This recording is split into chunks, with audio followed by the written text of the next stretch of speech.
The police force in the British capital, London, is facing a revolt from within. Some officers are refusing to carry a gun, outraged after murder charges were filed against one of their own. More than 100 specially trained firearms officers say that they will no longer go to work with a weapon. It's important to know that fewer than 10% of London police carry a gun. In this protest, it has raised concerns about the ability of the police to deal with incidents where firing a gun may be necessary. The Army was put on standby over the weekend to respond to potential terrorist attacks, but that is no longer the case. The head of London's police force has called for increased legal protection for officers who use weapons in the line of duty. UK Prime Minister Rishi Sunak says that he understands the concerns of the police. Our firearms officers do an incredibly difficult job. They're making life or death decisions in a split second to keep us safe, and they deserve our gratitude for their bravery. Now, it's important when they're using these legal powers that they do so with clarity and they have certainty about what they're doing, especially given the lethality that they are using. All right, I want to go now to London and bring in our correspondent, Charlotte Chelson-Pill. Charlotte, it's good to see you. Tell us more about the case that has led to this police revolt in London.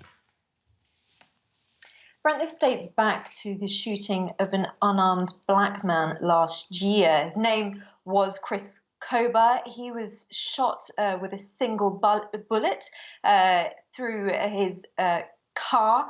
That's the case that's prompted or resulted in an officer being charged with his murder last week. Now, the officer involved remains anonymous thanks to an anonymity order. He's known only as NX121, but a number of colleagues have responded to this with alarm, I think it's fair to say. As you said there, they said that they were putting down their weapons, no longer operating as armed police officers due to the level of concern over this. They fear that it could mean that they themselves, if in similar incidents, risk facing protracted legal proceedings.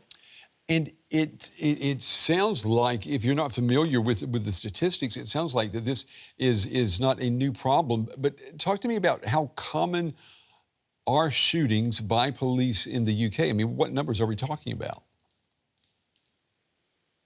Yeah, they're very, very rare, in fact. And police issuing a statement, they've called for a review into the entire legal proceedings or legal protections that are in place for armed police officers. They've pointed to a number of statistics, one of them being that police respond to, they say armed police, about 4,000 armed incidents on average every year. They say that weapons are fired by officers less than twice a year on average. That means 0.05% of armed operation results in shots being fired. And I think the point that's being made there by the London police is that they respond to incidents like this with care and caution, but very clearly some of them do end up in legal proceedings in rare occasions, this being one of them.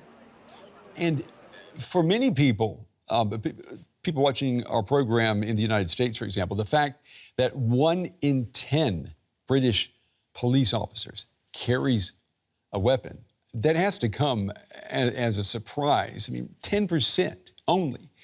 Why is that? Yeah, very few officers are armed. There are a number of reasons for that. One reason, I think, is because the gun laws in the UK are very much stricter than a lot of other places. In order to own a gun, you have to go through rigorous tests, have a license. And in fact, it's only really sort of farmers or people in wildlife management who are issued these gun licenses. So that's thought to be one reason. Another very, very crucial reason is is an idea under which the whole of UK policing is based, and that's policing by consent. The idea being that you are there on the trust of the public, and therefore you don't need to carry a weapon. Although, of course, that is based on public confidence, and it has to be said in the context of all of this that confidence in the London police force is very, very low at the moment, in part after a review found institutional racism, sexism and homophobia in the force. And now, once again, we have the force back in the headlines today. The UK government, it's announced a review of the rules governing police gun use. I mean, how quickly can changes be expected, or should we expect changes? It did announce this review very quickly.